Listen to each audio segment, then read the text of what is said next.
The challenges that come with AI, maybe for some folks, the scariest part of artificial intelligence is, the human bias that might manifest itself in the machine bias.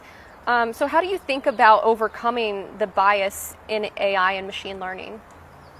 I mean, I think it is extraordinarily important, and because AI, both because you're training from what's in the world right now, and as well as you're building these AI models, there can be errors anywhere along the process, and so fairness and studying for bias needs to be done up front. It's a core tenet of our AI principles, and there's been a lot of good work we have done, but we have a lot more to do.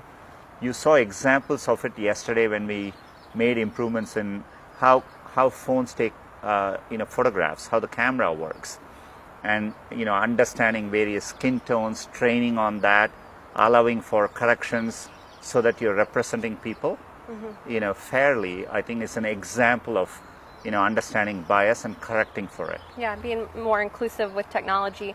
I